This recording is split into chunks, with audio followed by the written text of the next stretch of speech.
Oramos. Señor, así como oramos por esta lectura, ahora también queremos orar para poner en tus manos, en tu voluntad, la enseñanza de esta mañana, lo que tú tienes para nosotros a través de este libro de Efesios. Señor, pues ayúdanos a entender, a comprender las cosas no solo superficiales y evidentes que están en el texto, sino lo que tú tienes en el fondo de estas cosas, que pueda simbrar nuestro carácter, nuestra manera de ser, y Señor, que nos ayude a conocerte más a ti, a nuestro Señor Jesucristo, y nos permita vivir con todo nuestro corazón para Él. Te lo pedimos, Padre, en el nombre de Cristo Jesús. Amén. Muy bien, pues estamos en el capítulo 3 de Efesios y los invito a irnos a esta parte del texto. Voy a hacer un repaso breve de lo que hemos estado viendo para mantenerlo fresco en nuestras mentes. Y antes de leerlo, yo quisiera resaltar dos ideas generales acerca de la carta de Efesios, de Pablo a los Efesios. Es una carta súper importante. Toda la escritura es inspirada por Dios, dice el pasaje. Toda la escritura es importante. Este versículo pequeñito de Proverbios que leímos es tan importante como el libro de Efesios. Sin embargo, hay partes de la escritura que tienen un impacto todavía mucho mayor y son muy importantes que nosotros podamos entenderlas, captar lo que se nos dice. Si la carta de Efesios no estuviera en nuestras Biblias, pues tendríamos muchos problemas para entender muchas cosas del cristianismo. No entenderíamos que la salvación es por gracia, no entenderíamos que la salvación es para gentiles y para judíos, no entenderíamos que Dios ha tenido una revelación progresiva de la Escritura. Nos costaría mucho trabajo entender las cosas que Dios nos demanda. Esto lo vamos a ir estudiando en los capítulos 4, 5 y 6, lo que Dios demanda de nosotros. O sea, si quitáramos Efesios de la Escritura, nuestro cristianismo quedaría tambaleante. Habría muchas enseñanzas súper importantes que esta del capítulo 2 que hemos oído tantas y tantas veces, no es por obras para que nadie se gloríe, ¿no? Simplemente hubiéramos perdido estas enseñanzas. Ciertamente en otros pasajes de la Escritura, porque no están en un solo lugar, se dispersan a lo largo de toda la Biblia, pero en Efesios el resumen que está haciendo Pablo de estas enseñanzas que tuvo para con ellos es súper importante. Este es el primer punto, que Efesios es muy importante, no lo pierdas de vista. El otro punto es que Efesios nos ayuda a entender qué es ser un cristiano. Muchas veces nosotros, por observar a otros cristianos, por asistir a una iglesia cristiana, nos vamos haciendo una idea de lo que es ser cristiano. Mira, hacen esto, no hacen aquello, y en base a esa experiencia nosotros vamos dándonos una idea de qué es ser cristiano o qué es el cristianismo. Sin embargo, esa apreciación puede ser muy superficial y no ir de verdad a las cosas profundas. Y en la carta de Efesios, lo que Pablo nos está ayudando a entender es qué es ser un cristiano, qué es el cristianismo. No solamente es ese conjunto de actividades, de actitudes, etcétera, que una persona que se dice cristiano tiene, sino, como hemos visto, es todas estas cosas que vienen escritas desde el capítulo 1, las bendiciones que Dios nos da, cómo es que Dios, un cristiano es una persona que recibe todas las bendiciones del capítulo 1. Un cristiano es aquella persona que estaba muerta en sus delitos y pecados y que Dios le da vida.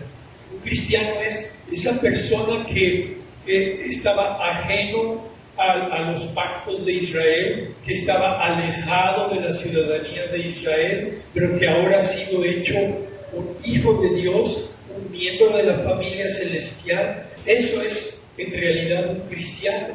No es tanto las actividades que hace una persona, sino lo que Dios ha hecho en el interior de esa persona. Entonces, podemos ver en Efesios cómo Dios va haciendo todas estas cosas en una persona. Piensa en ti mismo. Si tú has creído en Jesucristo, piensa en tu vida pasada. Cómo pues tú vivías pues ahí a la deriva, completamente ajeno a Dios. Dios no figuraba en ninguno de tus pensamientos, tal vez haciendo cosas muy malas. Y yo muchas veces me he preguntado, ¿qué hubiera pasado en mi vida si Dios no me transforma y yo hubiera continuado con aquel camino que yo tenía? Probablemente estaría hecho pedazos.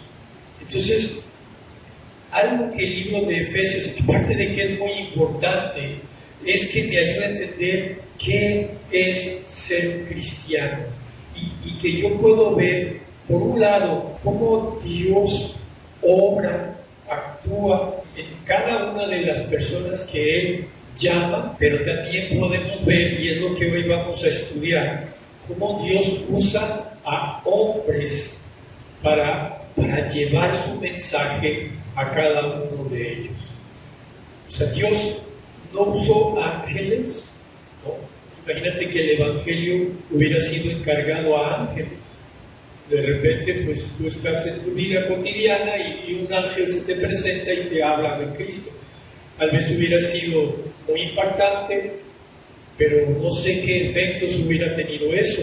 No lo hizo Él directamente, ¿no? Él decidió que iba a usar a hombres tan débiles como Pablo o como tú y como yo para poder difundir el Evangelio. Entonces, estas cosas tengámoslas presentes en nuestra mente. Efesios es un libro importante. Efesios es algo que me ayuda a entender qué es ser cristiano y cómo Dios hace a un cristiano. Eso es básicamente lo que les quería comentar. En el pizarrón hice un cuadro tipo de los que he estado haciendo, un mapa conceptual, como dicen algunos, y la última vez estuvimos platicando que Efesios capítulo 3 inicia, ese capítulo se divide en 3 partes: un paréntesis, una oración, una segunda oración de Pablo, porque cuando estábamos en el capítulo 1, Pablo ya oró por los efesios diciendo que te pido, Dios, que abras los ojos de su entendimiento, que ilumines los ojos de su entendimiento para que puedan entender mejor todas las bendiciones que ellos han recibido ya. Y esta es la segunda oración. En esta segunda oración, o sea, el capítulo 3 tiene un paréntesis que habla sobre el misterio de Cristo, que habla sobre el misterio de Cristo, ministerio de Pablo o la actividad de Pablo. Y una tercera y última parte es como un canto de alabanza que después de que Pablo habló de estas cosas termina diciéndole pues que Dios es muy grande. Pero iniciamos la última vez hablando de, este es el paréntesis, ahorita lo voy explicando poco a poco. ¿Qué hizo que Pablo se detuviera? Porque la secuencia lógica de Pablo, de Efesios en el capítulo 3 hubiera sido: yo, Pablo, prisionero de Cristo Jesús, por amor a ustedes los gentiles, doblo mis rodillas, pero eso está en el capítulo 14. Y entonces, ¿qué pasó del 2? En el versículo 14, ¿qué fue lo que detuvo ahí a Pablo? ¿Y por qué Pablo se pone a hablar de este misterio y de su ministerio? y parece que tiene que ver con esto que él estaba observando en Éfeso y tal vez en algunas otras iglesias, que por causa de las tribulaciones de Pablo, su encarcelamiento, su persecución, muchos de ellos se desanimaban. Para contrarrestar este desánimo, Pablo se detiene en la conversación y comienza a narrar cosas importantes que ayudan o que nos van a ayudar a contrarrestar ese desánimo. Porque este desánimo no solamente es para los efesios o para los que vivían en aquella época de persecución, es también a nosotros. Cada uno de nosotros en su momento sufre desánimo y pasan cosas en nuestra vida en donde se nos baja la pila y necesitamos recuperar esa energía para poder caminar con Dios. ¿Qué es lo que está haciendo Pablo? Pablo está diciendo en el versículo 13, está diciendo que pido que no desmaye. ¿Okay? Pero si me regreso al 1, Pablo está diciendo, no desmayes, porque yo soy prisionero de Cristo. No es que soy una persona con mala suerte, no soy una persona que no tuve recursos, influencias suficientes para que no me hicieran prisionero, no. Yo soy prisionero de Cristo y es más, soy prisionero de Cristo por amor a ti. Porque te amo, te comparto el Evangelio, y porque comparto el Evangelio me he ganado muchos enemigos y no me importa, porque mi amor por Cristo y mi amor por ti es tan grande que cuando pongo eso en una balanza, mi prisión es nada. Soy prisionero de Cristo. Y un poquito más adelante dice en el 2, si es que habéis oído de la administración de la gracia de Dios que me fue dada para con vosotros. Pablo está diciendo en otras palabras que es no solo un prisionero, es un administrador ¿de qué? De la gracia de Dios. Esta palabra administrador es alguien que usa recursos que no son propios para favorecer a otros. Y eso es lo que Pablo está haciendo. Pablo está recibiendo esta gracia de Dios, este conocimiento de los misterios de Dios, y para que nosotros podamos entender de Dios. No desmayen, porque yo soy un prisionero de Cristo por amor a ustedes, porque yo soy un administrador de la gracia. Dios me pide que la gracia que Él me da la use a favor de ustedes. En el siguiente parte dice que Él recibió una revelación de un misterio. Hemos hablado de que un misterio es una verdad que no había sido revelada y que en un momento dado es revelada por Dios. Eso es un misterio. ¿Cuál es un misterio, por ejemplo? Pues le dice a Abraham que las naciones serán benditas por él, pero no dice cómo. En el Nuevo Testamento vemos que esa bendición es porque Cristo pagó nuestros pecados. Y porque Él paga nuestros pecados es que yo puedo ser bendecido. Pablo dice que recibe esta revelación. Miren cómo dice 3, que por revelación me fue declarado el misterio. O sea, alguien le declaró este misterio. Y dice, como antes lo he escrito brevemente, leyendo lo cual podéis entender cuál sea mi conocimiento en el misterio de Cristo. Es decir, Pablo está diciéndonos que recibió un conocimiento de parte de Dios, una verdad que no había sido revelada y que Dios la está recibiendo. Y esta verdad es esta, que los gentiles junto con los judíos son coherederos, miembros y copartícipes de las bendiciones de Dios. Este es el misterio. Nos puede parecer simple, pero tenemos que entender que el judío pensaba que la bendición era exclusiva para él, que ninguna otra nación, ningún otro ser humano tenía una relación con Dios y podía ser bendecido por Dios excepto ellos, y que para que tú pudieras recibir bendición de Dios, en consecuencia tú tenías que convertirte en un judío, y siendo judío entonces ya ser parte del pueblo de Dios y eso. Pero Cristo lo que está enseñando es que la bendición es para todos. Tú y yo tenemos salvación. Si esto no hubiera sido así, estaríamos excluidos de la salvación, y eso pues es una tragedia. Entonces, ¿cómo voy a minimizar mi desánimo? Pues dándome cuenta que todo está ocurriendo según un plan perfecto de Dios, todo está ocurriendo bajo la soberanía de Dios. Nada está ocurriendo, qué mala suerte, agarraron a Pablo y ya lo hicieron prisionero. No hay suerte, no hay azar, no hay coincidencias.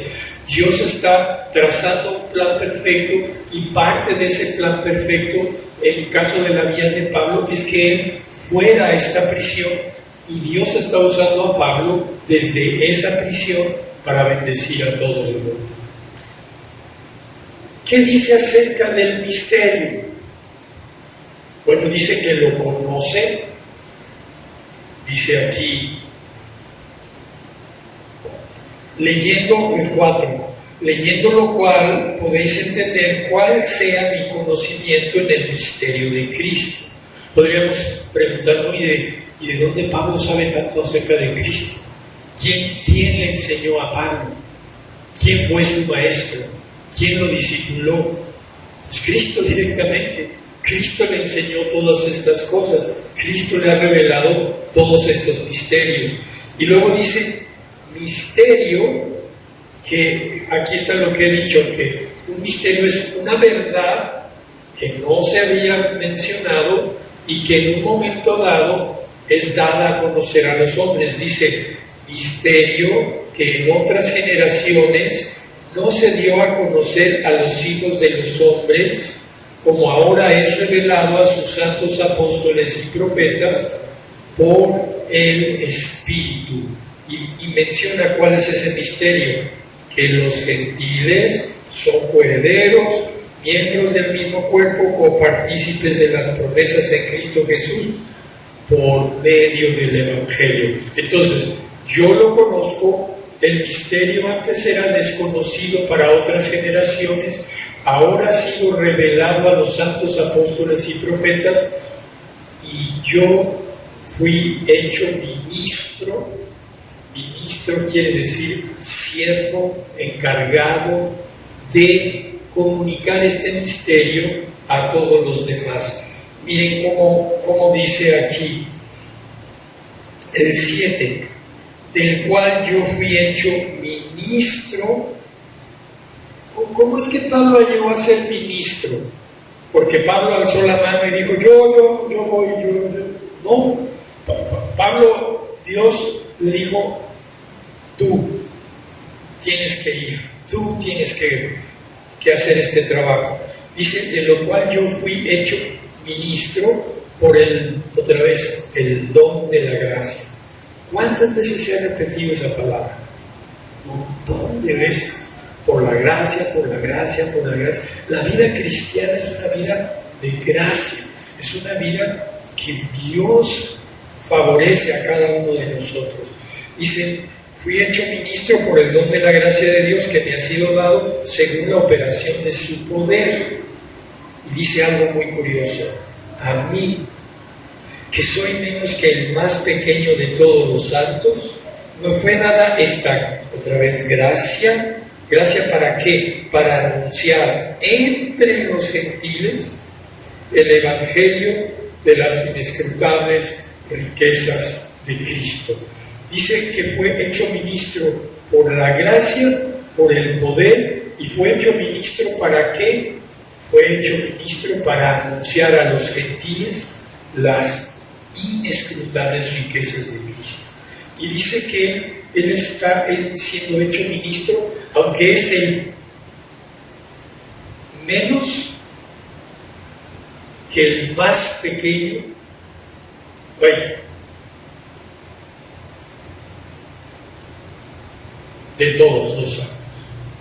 Entonces, este es como dándonos una idea que es lo que este paréntesis está tratando. Si se fijan, está hablando del misterio y está hablando del ministerio de Pablo. Son como que los dos temas que se están tratando en este asunto. La vez pasada que hablábamos me voy a regresar tantito, olvidé de comentar un detalle muy importante. Este desánimo viene cuando pasamos por dificultades y cómo Satanás nos va a bombardear, entre otras muchas cosas, con dos puntos muy importantes. Satanás nos va a hacer dudar del amor de Dios o del poder de Dios o de los dos. Cuando tú estás pasando por dificultades, Pablo lo puedo imaginar perfectamente metido en esta cárcel y oyendo la voz de Satanás diciéndole, pues, ¿no que te amaba tanto? ¿No que dio su vida por ti? Oye, si te ama tanto, ¿cómo es que te tiene en esta cárcel? Mira en qué condiciones estás. No tienes que comer, no tienes con qué taparte el frío, todos te han abandonado, estás aquí padeciendo. Si te amara, créeme que no estarías aquí. No te ama, Pablo, acéptalo. Así Satanás trabaja en nuestra mente. Vienen las dificultades y yo comienzo a pensar en contra de Dios. O empiezo a pensar en contra del poder de Dios. Oye, pues tú me dijiste que tu Dios es todopoderoso, es capaz de hacer lo que sea. ¿Que no era capaz de librarte de los romanos y librarte de estar? No es capaz, no puede. Hay cosas que no puede. Y vienen estos ataques a nuestra mente y nos desanimamos. Pablo está repeliendo este ataque diciéndote, no. Todo está pasando conforme al guión de Dios, conforme al plan de Dios. Nada está pasando aquí que Dios no esté considerando. Y Él acepta estas cosas. Repasando brevemente algunos puntos más, quiero como profundizar un poquito más en cosas que están ahí. Dice que es un administrador de la gracia y he estado diciendo que nuestra vida como creyentes, todo es por gracia, todo es por gracia. Por lo tanto, es vital que reflexionemos constantemente sobre esta gracia que gira alrededor de nuestra vida. Que tú dediques tiempo a pensar en la gracia de Dios. Cuando estás en esos ratos a solas, cuando estás en esos ratos en donde a lo mejor estás simplemente comiendo y que tu mente puede divagar en mil tonterías, o puedes estar entretenido dándole scroll al celular, pues mejor detenerte y pensar en la gracia de Dios. ¿Y cómo voy a pensar en la gracia de Dios? Piensa en lo que te ha dado, piensa de dónde vienes y piensa en lo que ahora tienes, piensa a dónde vas y piensa qué es lo que tú has ganado por tu propio esfuerzo. Necesitamos pensar constantemente en la gracia de Dios, como algunas personas dicen, como tenerla en el radar. ¿Se han visto cómo funciona el radar? Están estos círculos concéntricos y el radar está exactamente en el centro de esos círculos concéntricos, y cuando aviones o barcos se aproximan a ese centro, pues se está prendiendo una lucecita, un parpadeo que tú puedes ver. Cuando están muy retirados, ni siquiera aparecen en el radar, no están considerados como una amenaza. Entonces, Lo que yo estoy diciendo es que en el radar de tu vida, cuando tú estás pensando en las cosas que importan para ti, una cosa que no debemos perder de vista es tener ese puntito de la gracia metido en el radar y estar viendo cómo se mueve en nuestra vida y que tú puedas estar meditando constantemente en la gracia. Busca libros que hablen de la gracia, busca predicaciones que hablen de la gracia. Necesitamos crecer en nuestro entendimiento de la gracia. La única razón, la única base que tenemos para tener comunión con Dios es por el sacrificio de Cristo en la cruz, y esto solo fue posible por la gracia. Entonces tenemos que meternos a entender más acerca de la gracia, y si lo entendemos, ten por seguro que esto te va a llevar a gozo, a paz, a dicha, porque nos damos cuenta de cómo la mano de Dios favoreciendo nuestra vida. No necesariamente que todo va a ir sobre ruedas y que no tendremos dificultades, sino que aún esas dificultades, todo está siendo guiado para que yo pueda desprenderme de mi pecado, pueda conocerlo más a Él y pueda yo crecer. Dice más adelante esta parte de Efesios, dice que por revelación me fue declarado el misterio. No es una idea de Pablo. No es que, ¿sabes? En internet hay algunas personas que hablan de que el cristianismo es un invento de Pablo. A Pablo se le ocurrió. Pablo dijo, sí, el cristianismo y de esta y de esta y de esta y de esta manera. No, para nada. Dice aquí que Dios le está revelando todas estas cosas. Dios me reveló este misterio. Es decir, Pablo está conociendo algo que antes no se conocía.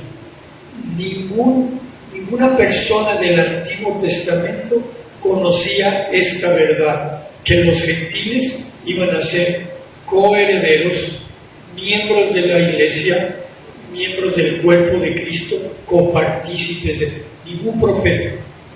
Lo imaginaban, lo suponían, pero no entendían cómo, hasta que Dios en su momento se lo está revelando a Pablo. Dice el 5, es un misterio que en otras generaciones no se dio a conocer a los hijos de los hombres. No se había dado a conocer. Ahora Pablo lo conoce, y lo interesante es ver cómo esto se ha convertido en un motor, en una pasión, algo que él no puede callar, él no puede dejar a un lado. Ponte a pensar, ¿qué mueve a un hombre, especialmente de aquella época, a viajar de manera muy complicada? Porque no es como ahora que llegas a un aeropuerto y mientras te tomas un cafecito te subes a un avión y en unas cuantas horas estás del otro lado del mundo. No, eran días, meses, caminando, andando en caballos, burros, viajando por el mar, sin saber si empujado por el viento, sin saber si sobrevivías o no, si te pescaba una tempestad. Pablo narra un naufragio que subió. ¿Qué mueve a un hombre a viajar para hablar de un mensaje a costa de su vida? Porque ni siquiera era bueno, es que tenía el secreto de cómo hacerse millonario en 5 fáciles lecciones. No está hablando de eso, está hablando que algo que le costaba la vida. En cuanta ciudad iba, en cuanta ciudad encontraba resistencia y gente que lo quería matar, y él tenía que salir huyendo. ¿Qué mueve a un hombre a hacer estas cosas? La gracia de Dios. El haber recibido una verdad que va a transformar la vida de otras personas. Y Dios le mueve y le calienta el corazón de tal manera que Él no puede parar. Y que esto es algo que nosotros debemos buscar. Esto es algo que Dios, ayúdame a entender tu gracia, ayúdame a entender tu amor, y que de la misma manera que Pablo tenga yo ese corazón para ir a donde me mandes a compartir esta verdad. Pablo quiere hablar de este misterio. Pablo dice, Dios me reveló a esto. Mi pasión es comunicar esto, es impactar tu vida con esta maravillosa noticia. Eso es lo que quiere Pablo. Ya mencioné, ¿a quién se lo reveló? Es curioso, dice a los santos apóstoles, no dice a los apóstoles, dice a los santos apóstoles. Es decir, son personas muy particulares, son estos 12 discípulos a los que Cristo enseñó directamente y que ahora han dedicado su vida a compartir este mensaje a estos y a los profetas, obviamente del Nuevo Testamento. ¿Recuerdan algo que estudiamos en Primera de Juan? Por favor, vayan a Primera de Juan 1:3. Dice Juan, lo que era desde el principio, lo que hemos, y ahí me detengo. ¿Quién es? ¿Quién? ¿Por qué dice? ¿Por qué no está diciéndolo en primera persona? ¿Por qué no está diciendo lo que yo he visto? Sino dice lo que hemos oído, lo que hemos visto con nuestros ojos, lo que hemos contemplado y palparon nuestras manos tocante al verbo de vida. Es obvio que se está refiriendo a él y a sus otros 11 compañeros que vivieron y estuvieron con Cristo.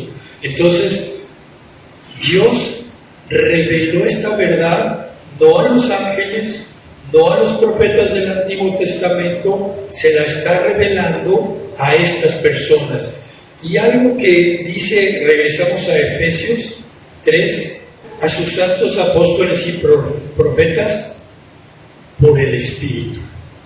Quien hace este trabajo es el Espíritu Santo.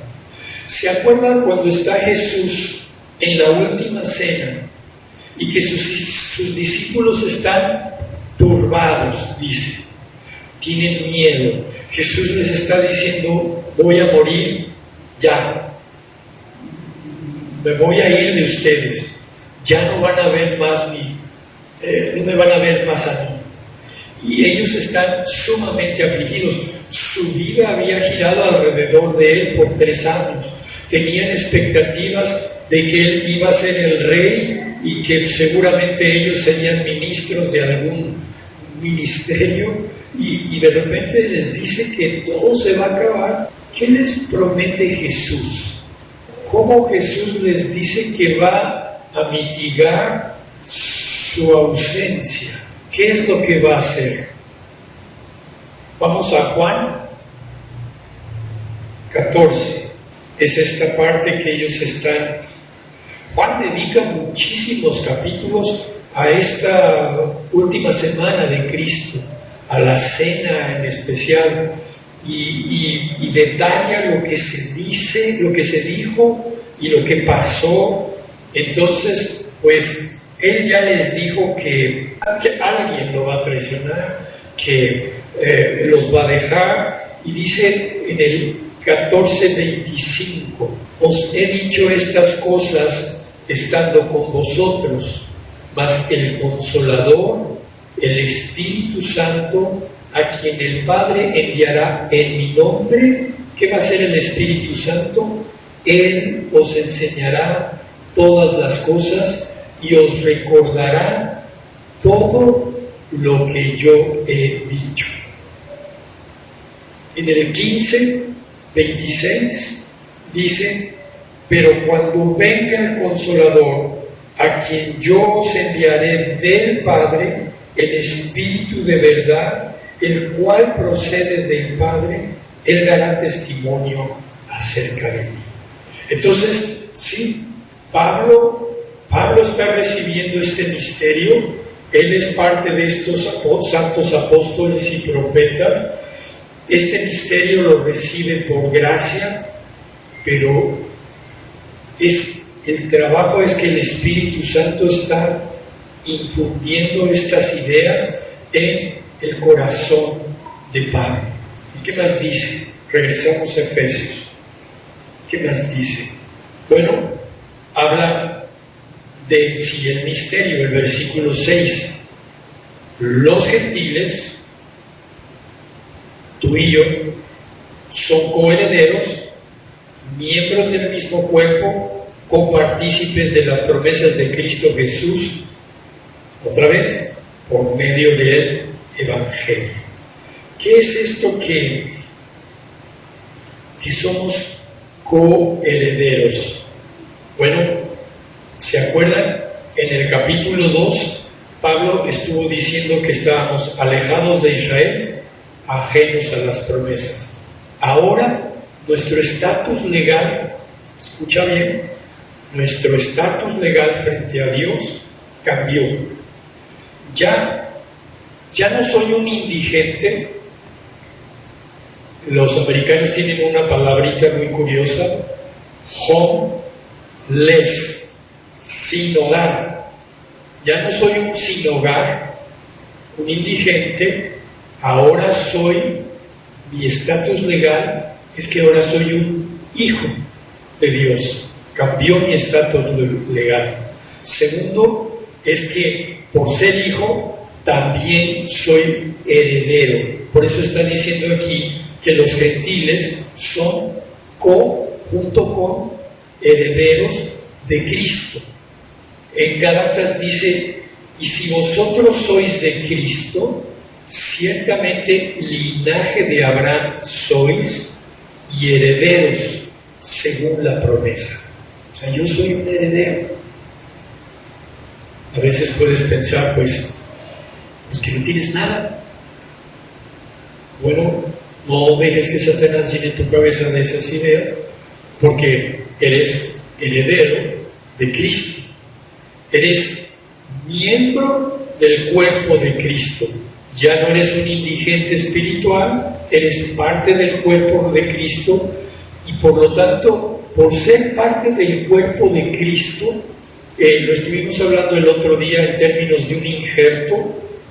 Aquí está el arbolito, se le injerta la rama, y porque esa rama está injertada, ahora va a recibir la savia que viene de las raíces.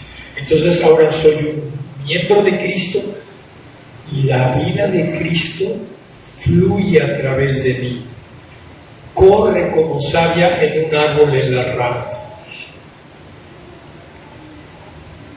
Y somos copartícipes de las promesas. Un tema que, así como tenemos que estudiar acerca de la gracia de Dios, un tema que tal vez es útil que estudiemos en lo particular cada uno de nosotros, es buscar las promesas que Dios nos da en su palabra. Porque al conocer estas promesas, nosotros podemos tener tranquilidad, nosotros podemos descansar. Hay cientos de promesas. No tenemos tiempo de ver todas. Una pequeñísima muestra. Dios prometió a Israel ser su Dios y hacerlo su pueblo. No es el Dios de la humanidad, es el Dios de Israel, e Israel es su pueblo. Y tú y yo somos ese Israel. No es el Israel étnico. No es, oye, pero yo no tengo sangre judía. No. Pero sí somos los descendientes verdaderos de Abraham en el sentido espiritual, y por lo tanto esta promesa es verdad para nosotros. Dios prometió ser nuestro Dios. Dios prometió que nosotros seríamos su pueblo. Esa es una promesa. Otra promesa que está en Deuteronomio. La anterior, si la quieren buscar, les digo, el verso es Levítico 26, 12 y 13. Dios prometió a Israel ser su Dios y hacerlos su pueblo. 2. Dios prometió que si lo buscamos, lo encontramos. Si me buscas, me encuentras. No se anda escondiendo. No puedes venir y decirme, pues es que yo lo he buscado por tantos años. Y no. Dios prometió y Dios es fiel para cumplir sus promesas. Dios prometió que si tú lo buscas, pero tiene una condición. ¿Se acuerdan? Si me buscares de todo tu corazón, entonces lo tengo que buscar de esa manera. Y esto lo tenemos en Deuteronomio 4:29. Tercero, Dios prometió bendición para todos los que se deleitan en su palabra. Bendición para todos los que se deleitan en su palabra. Y este es el Salmo 1:1-3. ¿Se acuerdan cómo empieza? Es un salmo muy conocido. Bienaventurado el varón que no anduvo en consejo de malos, ni en silla de escarnecedores se sentó. ¿Qué hace de Dios? Su delicia. Dios prometió bendición a los que se deleitan en su palabra. Y tengo que pensar si yo me estoy deleitando en su palabra. Dios prometió salvación a todos los que creen en su Hijo. Esto está en Juan 1:12. Dios prometió salvación a todos los que creen en su Hijo. O en Romanos 1:16 y 17. ¿Se acuerdan cómo dice Juan 1:12? A los que creen en su nombre les dio el derecho de ser llamados hijos de Dios. Dios prometió una nueva vida en Cristo. Segunda de Corintios 5:17. De modo que si alguno está en Cristo, nueva criatura es. Dios prometió nueva vida en Cristo. Las cosas viejas pasaron, todas son hechas nuevas. Y una más. Dios prometió terminar la obra que comenzó en nosotros. ¿Es cierto? ¿Te va a dejar a medias? No, Dios va a terminar. ¿En dónde está eso? Filipenses 1:6. El que comenzó en nosotros la buena obra, la terminará hasta el día de Jesucristo. Ok, regresamos a Efesios. Estamos viendo que los gentiles son esto, coherederos, miembros y copartícipes. Y es por el Evangelio. Hay una unidad, hay una mancuerna entre el poder del Espíritu Santo, el poder de Dios y el Evangelio, para poder hacer nacer de nuevo a una persona. Si no está el Espíritu Santo, el poder de Dios, o no está el Evangelio, las personas no se van a salvar. Se necesita de ambos. Por eso aquí Pablo está haciendo esto. Dice, copartícipes de la promesa en Cristo Jesús por medio del Evangelio. ¿Y qué es el Evangelio? Lo que cantábamos hace un rato. Todo lo que tiene que ver con Cristo. Toda la obra con Cristo. Desde cómo descendió de los cielos, cómo se despojó de sí mismo, cómo se hizo hombre, cómo murió en la cruz, cómo resucitó, y todo para darnos vida a cada uno de nosotros. Y un último, y vamos a dejarlo hasta ahí. Dice Pablo, bueno, yo conozco ese misterio, no se había conocido antes, le fue revelado a estas personas, yo estoy incluido en estas personas por su gracia y por su poder, y reconozco que soy menos, fíjate cómo dice, menos que el más pequeño. O sea, no es el más pequeño, sino es menos que el más pequeño. Yo lo pondría diciendo, soy insignificante, pero Dios me escogió a mí. Eso implica que tú y yo estamos en la misma condición.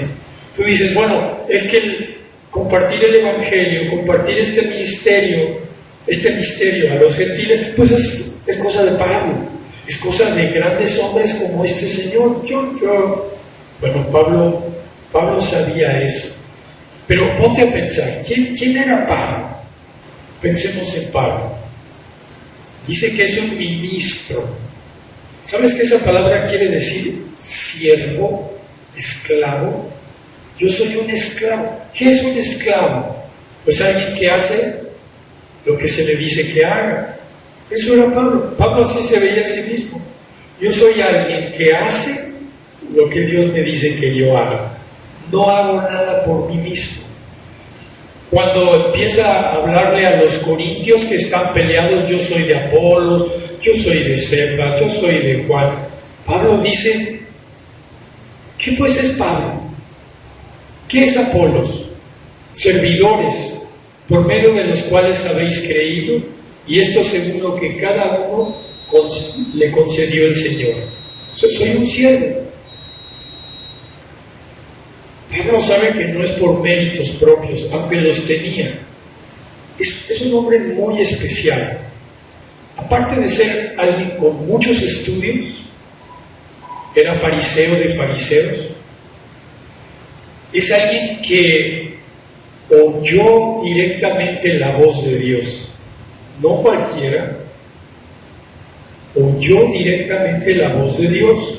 Hechos, busquen el libro de Hechos 9:4.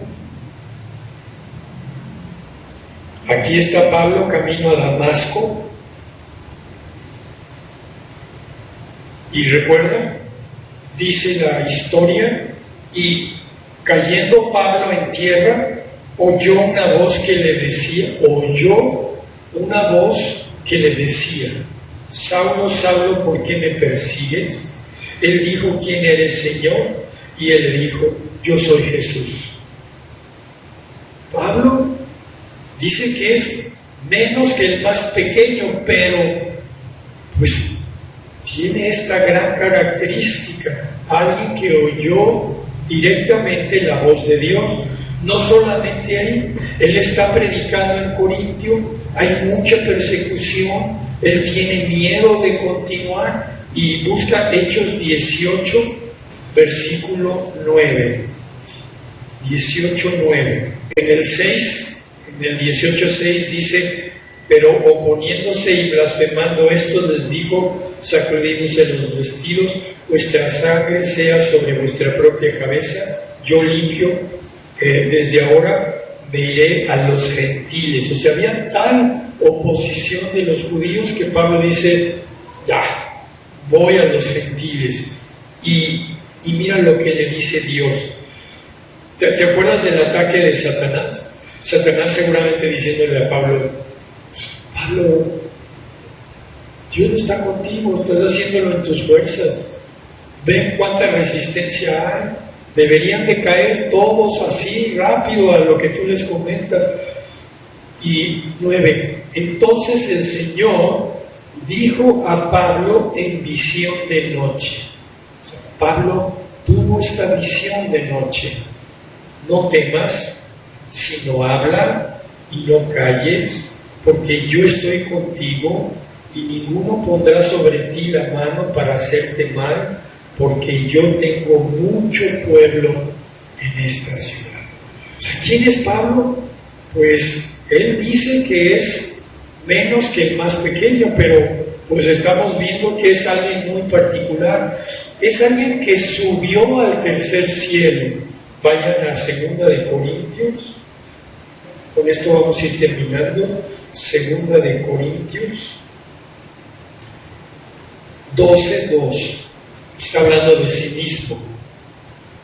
Conozco a un hombre en Cristo que hace 14 años, si en el cuerpo no lo sé, si fuera del cuerpo no lo sé, Dios lo sabe, fue arrebatado hasta el tercer cielo.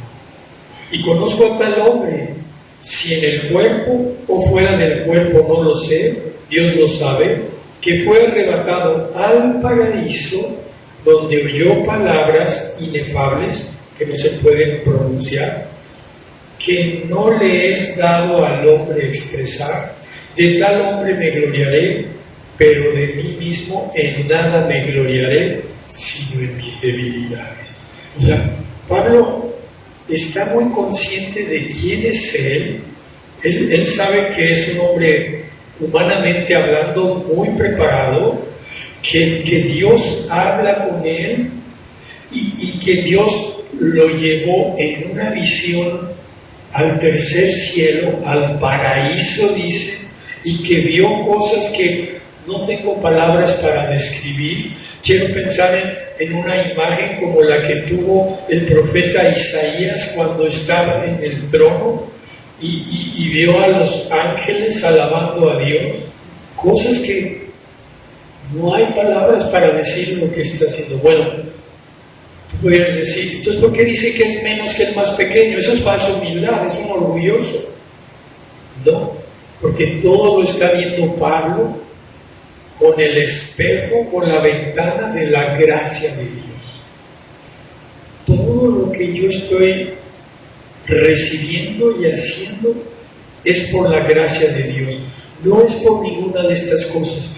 No es porque estoy preparado, no es porque Dios me habla, no es porque subí al tercer cielo, es porque Dios en su gracia me está concediendo todas estas cosas. Es la respuesta de un corazón que ha entendido más sobre la gracia de Dios. Estamos tratando de desmenuzar este paréntesis que viene ahí y estamos viendo cómo este paréntesis tiene que ver con este ministerio, que se convirtió en un ministerio para Pablo, y él es el que le va a anunciar a los gentiles. Y la próxima vez vamos a hablar de las inescrutables, que no se pueden contar, riquezas de Cristo. ¿Con qué quiero que te quedes? Número 1, que Dios va a hacer su obra usando a personas a las que les revela misterios a través de su palabra. Personas que Él va a usar por gracia, con el poder de su Espíritu, para anunciar las inescrutables riquezas de Cristo. Podríamos pensar, bueno, esto es el ministerio de Pablo. Pablo era alguien muy especial, no me corresponde. No, todos estamos involucrados en esto. Que podamos entender la gracia de Dios y cómo con la gracia de Dios es que puede calentarse mi corazón y yo puedo ir y compartir a otros las inescrutables riquezas de Cristo. Podemos ver aquí también cómo la verdad de Dios fue poco a poco revelada hasta llegar a este punto, pero que ya no continuó esta revelación. Cuando la revelación fue completa, hasta ahí llegó. Yo no puedo pensar que Dios hoy día me va a traer a mí una revelación adicional para completar el Evangelio de Cristo. Lo que se tenía que decir, se dijo, no hay más. Entonces no podemos esperar. Es mi responsabilidad compartir las riquezas de Cristo. ¿Okay? Entonces, medita en la gracia, ponte a pensar lo que Dios te ha dado y que eso vaya transformando tu corazón. ¿Okay? Oramos. Bendito Padre, te queremos dar muchas gracias. Ahora entendemos un poco más este pasaje, este paréntesis que tú moviste a Pablo para incluirlo en esta carta de Efesios, un paréntesis que habla de este misterio que ahora ha sido revelado y que habla de nosotros, que ahora nosotros podemos estar en ti, ahora podemos gozar de todos estos beneficios, que no es exclusivo del Israel étnico, sino beneficio de cualquier persona de cualquier parte del mundo que se acerque a ti y crea en ti. Señor, muchas gracias que así lo planeaste. Y Dios, pues, ayúdanos a seguir entendiendo estas porciones de la Escritura que nos hablan de lo que tú has hecho y cómo tú usas a los hombres para continuar tu obra aquí en la tierra. Gracias, oramos en el nombre de Cristo Jesús.